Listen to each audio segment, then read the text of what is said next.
अस्सलामु अलैकुम रहमतुल्लाहि व बरकातुहू। अस्सलातु वस्सलामु अलैका या रसूल अल्लाह। अस्सलातु वस्सलामु अलैका या हबीब अल्लाह। अस्सलातु वस्सलामु अलैका या नूर अल्लाह सल्लल्लाहु तआला अलैहि वसल्लम। तुम्हारी शान तपक्कु क्या है, कोई बताए तो क्या बताए। तुम्हारी शान तपक्कु क्या है, कोई बताए तो क्या बताए।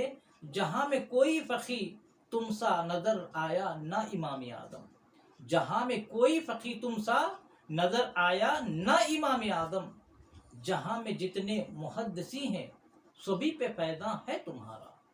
जहां में जितने मुहद्दिसी हैं सभी पे पैदा है तुम्हारा। हो तिरमिजी या बुखारी, मुस्लिम या इब्न माजा, इमाम आदम। हो तिरमिजी या बुखारी, मुस्लिम या इब्न माजा, इमाम आदम।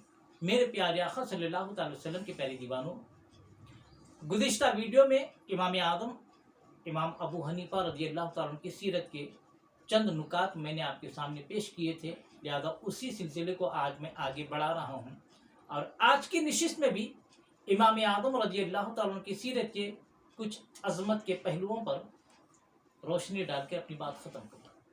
मेरे प्यारे आका सल्लल्लाहु अलैहि वसल्लम के प्यारे दीवानों, इमाम आदम रज़ियल्लाहु तआला की अजमत के ताल्लुक़ से अल्लामा ज़हबी रहमतुल्लाह अलैह क्या इरशाद फरमाते हैं, उनका एक कौल मैं आपके सामने पेश कर रहा हूँ। अल्लामा ज़हबी रहमतुल्लाह अलैह इरशाद फरमाते हैं कि औलाद आदम में जो ज़की गुजरे हैं, यानी जो दानिश्वर गुजरे हैं, जो अक्लमंद गुजरे हैं, आप इरशाद फरमाते हैं औलाद आदम में जो ज़की गुजरे हैं उन लोगों में इमाम आदम का शुमार होता है। और आप इरशाद फरमाते हैं इमाम आदम की दिहानत और फिरासत को हर एक ने तस्लीम फरमाया है। ये कौन फरमाते हैं? अल्लामा ज़हबी रहमतुल्लाह अलैह इमाम आदम रज़ियल्लाहु तआला की अज़मत के ताल्लुक़ से इरशाद फरमाते हैं। और अली इब्न आसिम फरमाते हैं कि अगर आधी दुनिया की अक़ल तराजू के एक पल्ले में रख दी जाए और तराजू के दूसरे पल्ले में इमाम आदम रज़ियल्लाहु तआला की अक़ल रख दी जाए तो फिर भी इमाम आदम रज़ियल्लाहु तआला की अक़ल का पल्ला भारी रहेगा। ये अली इब्न आसिम फरमाते हैं आधी दुनिया की अक़ल एक तरफ और इमाम आदम रज़ियल्लाहु तआला की अक़ल एक तरफ हो तराजू के दो पल्लों में, तो फिर भी इमाम आदम की अक़ल का पल्ला भारी रहेगा। मेरे प्यारे आका सल्लल्लाहु अलैहि वसल्लम के प्यारे दीवानों, ये इमाम आदम रज़ियल्लाहु तआला की अज़मत के ताल्लुक़ से असलाफ़ किराम ने इरशाद फरमाया है। मेरे प्यारे आका सल्लल्लाहु अलैहि वसल्लम के प्यारे दीवानों, और उलमा इरशाद फरमाते हैं कि हज़रत इमाम आदम रज़ियल्लाहु तआला को मसाइल के इज्तिहाद और अहकाम के इस्तिंबात की मशगूलियत के सबब रिवायत हदीस का बहुत कम मौका मिला। जैसे कि हज़रत अबू बकर सिद्दीक़ रज़ियल्लाहु तआला और हज़रत फारूक आज़म रज़ियल्लाहु तआला को उमूर खिलाफत की मशगूलियत के सबब हदीस की रिवायत का मौका कम मिला, मगर इसके बावजूद हज़रत इमाम आदम रज़ियल्लाहु तआला की रिवायत करदा हदीसों की 15 मुस्नदें जमा की गई हैं और आपके शागिर्द अकाबिर मुहद्दिसीन के शयूख में शुमार किए गए, जैसे यहया बिन मुईन, वकी बिन जर्राह, अब्दुल्ला बिन मुबारक, इमाम अबू यूसुफ, अहमद बिन हम्बल, इमाम अहमद बिन हम्बल और बिलवास्ता असहाब सित्ता यानी हज़रत इमाम बुखारी और हज़रत इमाम मुस्लिम वगैरह भी हज़रत इमाम आदम रज़ियल्लाहु तआला की शागिर्दी से आप बाहर नहीं हो सकते, ये उलमा इरशाद फरमाते हैं। और ज़रख़ानी शार मोता ने हज़रत इमाम आदम रज़ियल्लाहु तआला की रिवायत करदा हदीसों की तादाद में कई कौल नकल किए हैं, जिसमें पहला कौल ये है कि आपके मरवियात 500 हैं, दूसरा कौल ये है कि 700 है, तीसरा कौल ये कि 1000 या इससे कुछ ज़ायद हैं, और चौथा कौल ये कि 1700 है, और पांचवा कौल आपकी मरवियात के ताल्लुक़ से ये है कि 667 है।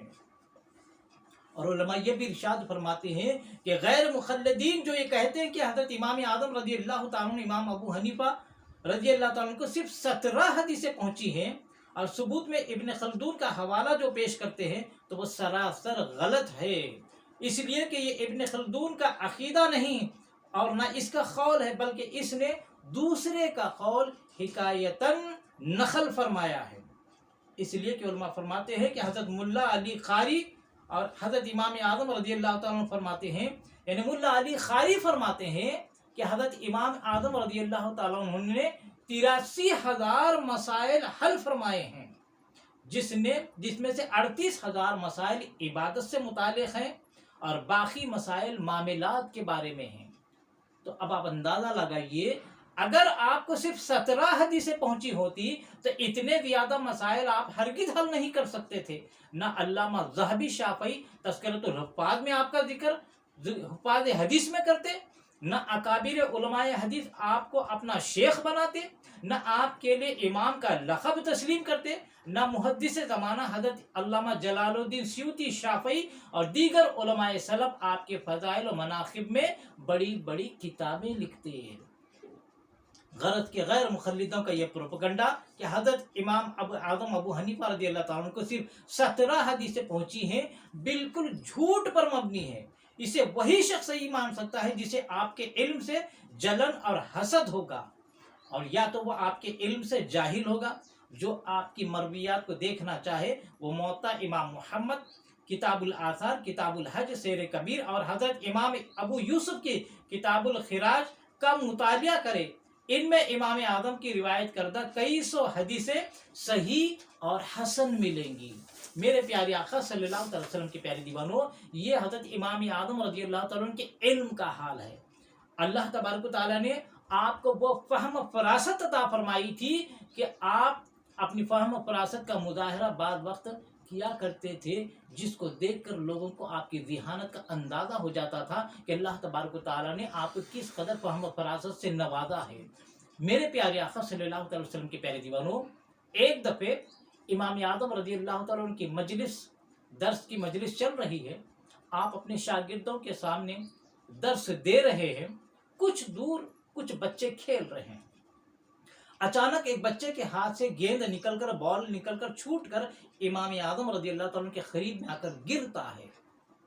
پورے بچے ڈر کے مارے دبک جاتے ہیں، کسی کی ہمت نہیں ہوتی کہ امام اعظم رضی اللہ تعالیٰ عنہ کے سامنے آئے اور وہاں سے بال اٹھا کر لے جائے۔ لیکن ایک لڑکا جرأت کا مظاہرہ کرتے ہوئے، بے حیائی و بے باکی کا مظاہرہ کرتے ہوئے آتا ہے اور آپ کے سامنے سے گیند یعنی بال اٹھا کر لے کر چلا جاتا ہے۔ اس لڑکے کے اس انداز کو دیکھ کر امام اعظم رضی اللہ تعالیٰ ارشاد فرماتے ہیں، معلوم ہوتا ہے یہ لڑکا صحیح النسب نہیں ہے۔ لہذا بعد میں امام اعظم نے جو یہ فرمایا تو لوگوں نے تحقیق کی تو معلوم ہوا کہ حقیقت میں وہ لڑکا صحیح النسب نہیں تھا۔ تو پتہ چلا جب امام اعظم رضی اللہ تعالیٰ عنہ کے کشف کا یہ حال ہے، ان کے فہم و فراست کا یہ عالم ہے، تو رسول اعظم صلی اللہ علیہ وسلم کے علم کا حال کیا ہوگا۔ اور یہاں سے یہ بھی معلوم ہوا کہ بڑوں کا کس قدر ادب کرنا چاہیے، بڑوں کی بارگاہ میں با حیا رہنا چاہیے۔ میرے پیارے آقا علیہ الصلوۃ والسلام کے پیارے دیوانوں، تو یہ کچھ گوشے تھے جو آج سیرت امام اعظم کے تعلق سے میں نے آپ کے سامنے رکھے۔ انشاءاللہ العزیز زندگی باقی رہی تو پھر اگلی ویڈیو میں آپ کی سیرت کے کچھ روشن پہلوؤں پر پھر نظر ڈالوں گا۔ جب تک میں آپ سے گزارش کرتا ہوں کہ میرے چینل محمد حفیظ احمد خان رضوی کو آپ سبسکرائب کریں، بیل آئیکن کو بھی ضرور دبائیں تاکہ میری جانب سے جو بھی ویڈیو اپلوڈ ہوتی ہے یوٹیوب پر، اس کے سب سے پہلے اس کی نوٹیفیکیشن آپ تک پہنچ سکے۔ اور اگر میرے ویڈیو سے فائدہ ہو رہا ہے تو اسے آپ لائک بھی کریں، زیادہ سے زیادہ اپنے دوست احباب میں شیئر کریں اور کمنٹس کے ذریعے اپنی رائے کا اظہار کرنا نہ بھولیں۔ میری کوشش یہ ہوگی کہ آپ کے کمنٹس کے مطابق اچھی سے اچھی ویڈیو بنا کر آپ کی خدمت میں پیش کرتا رہوں۔ اللہ تبارک و تعالیٰ سے دعا ہے کہ اللہ تبارک و تعالیٰ ہمیں عشق رسول میں جینے اور مرنے کی توفیق عطا فرمائے، اور رسول اعظم صلی اللہ علیہ وسلم کی سچی محبت نصیب فرمائے، اور مرتے دم تک عقائد اہل سنت پر رہتے ہوئے مسلک امام اعظم پر عمل کرنے کی توفیق عطا فرمائے، خاتمہ فرمائے تو ایمان پر خاتمہ عطا فرمائے۔ وما علینا الا البلاغ المبین۔ السلام علیکم رحمۃ اللہ وبرکاتہ۔